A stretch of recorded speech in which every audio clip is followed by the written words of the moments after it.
Hey guys, I am here today to do my September 2016 reading wrap up. I completed 4 things in the month of September, so I'm obviously still behind my Goodreads goal. I think now I'm 15 books behind my Goodreads goal. No one here is surprised. So I'm going to talk about them and from smallest to largest. The first thing that I have to talk about is of Mistresses, Tigresses, and Other Conquests. This is by Giacomo Casanova, and it is translated by Stephen Sartarelli and Sophie Hawkes. And this is the story of Casanova, who is like the most notorious lover in all of history, and where the term Casanova, I feel like that's like a common term, kind of. At least it used to be. Maybe not anymore. I don't know what the kids are saying these days. But yeah, so that's where that kind of comes from. This is taken from his I already said that right, from his memoir, which is called Histoire de ma vie, which he began to write his memoirs in 1791 and he died in 1798, and it was 3,600 pages. I'm not going to read that after reading this. It's not that I didn't enjoy it, it's just that it's very difficult to read. It took me way too long to read this tiny little book. The first chapter I wasn't really interested in. Once I started getting into like the good stuff, it was like much more enjoyable, but it still wasn't. It was compelling. It just felt like whoa kind of thing, Like I would recommend this if you're trying to read. Like I picked this up because it's one of the great loves, the Penguin Great Loves, and I'm trying to read all of those. And so if you're also doing the same thing, like this is fine. It's not that big of a deal, but I wouldn't like rush out to get it if you weren't doing that. I did want to read one part that I thought was hilarious. It is a sexual scene, but it's not very explicit or anything. He seduces a nun, by the way. This is between him and a nun, in case you're wondering. I placed her in the upright tree, and in this position I lifted her up to devour her temple of love, which I could not reach otherwise, since I wished to place within her mouth's reach the weapon that had mortally wounded her without, however, taking her life. So yeah, I mean, it's not like funny, but it's funny to me that people were like this back in the day, and I just think that the words that he used to convey what's happening are just like so poetic and beautiful, and they're describing such naughty things. So yeah, that was okay. I think I gave it a 3 or a 2. It's more of like a 2.5. It was okay. The next thing that I have, that was for the Underhyped Readathon, by the way, and this was also for the Underhyped Readathon. This is 99 Stories of God by Joy Williams. And this is just a very quick flash fiction book. I thought it was really good. I think I gave this 3 out of 5 stars, just because, and I already talked about this, so sorry if you watched my wrap up, but they were just like so quick. I really don't remember any of them, but while I was reading them, it was very enjoyable. But they're just so quick. Let me see. I think there was a quote. Maybe it's back here. Yeah. Oh, I guess, yeah, this is a good quote on the back. Much like the Divine, Williams's prose is simple and brutal, thoughtful and haunting, a spare but startling book. Yeah, it's really good. I tagged a few. Oh yeah, that one was really good. I read one in my, I think, Underhyped Reads Rapathon. My Underhyped Readathon wrap up.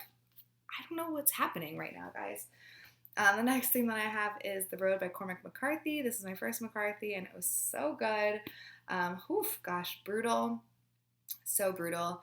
It's basically a dystopian, post-apocalyptic, whatever you want to call it, story of a man traveling with his son, and that's basically all that happens in this book. There's not really a lot of plot. It's just kind of like the struggles between hope and hopelessness when you're trying to survive in a world where there is no chance of survival, basically.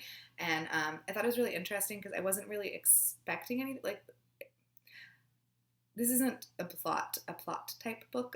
This is just 2 people existing and things happen to them while they're existing, because that's what happens when humans exist. And I wasn't really expecting, like, I didn't know what the ending was going to be like. Basically, I wasn't expecting anything. I didn't really know what would happen. And so um, I was kind of, I don't know how to explain it, but basically I couldn't really foresee how the book would end because it was just so, you know, I'm really not good at words. But it was really good. It's very dark because there's, cannibalism that happens because there's really no food. It doesn't specifically state what it is that caused this, but it kind of makes it sound like there was some kind of like the sun isn't basically there anymore. I don't know if it's because the sun is covered. They talk a lot about ash falling, so it's possible that some kind of like massive explosion happened and like there's things happening. Because there are times when it's pitch black and times when it's not quite pitch black. Like during the day, you can kind of see a little bit, but everything is very dark. So it makes it sound like there's just this thing circling the earth that's blocking out the sun and that's causing all of this ash, and so nothing can grow and they can't make food, basically. I thought it was so good. The little boy, oh no, I might start crying. The little boy has so much, like, because the dad is trying to keep the son alive, and they do run into other people that exist, and it's like what the boy wants, but the dad knows is not realistic because there's just no point. So, but if you can't be true to who you are, then there's no, I'm gonna start crying. It's good. You should read it. Woo. The next thing I have to talk about is House of Leaves by Mark Z. Danielewski. I finished this at the very end of September. I was trying to film a book talk about this book before I filmed this, but I did it twice, and I thought both of them were extremely incompetent, and I really don't know what to say about this other than it's not as scary as you think it is, so you should read it if you haven't read it yet. I gave it 4 out of 5 stars.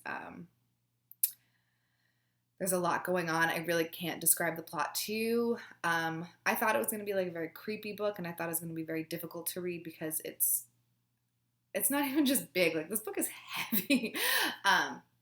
There's different formatting at times, and there's like text that's upside down and sideways and mirror imaged, and there's exhibits and appendices and indexes and footnotes, and then footnotes of footnotes and footnotes that are making you go back to the back of the book, and footnotes at the back that are making you go to the front of the book. And so it seems very complicated, but it's really not, as long as you kind of pay attention. There were some times when I got lost because a footnote would have a footnote and that footnote would have a footnote, but then you just go back to where you were, and it's not that difficult. I thought it was really good. Yeah, it has a lot of very explicitly sexual content. So keep that in mind. Also, just like, I don't know, I feel like the only PG book that I read was the 99 Stories of God.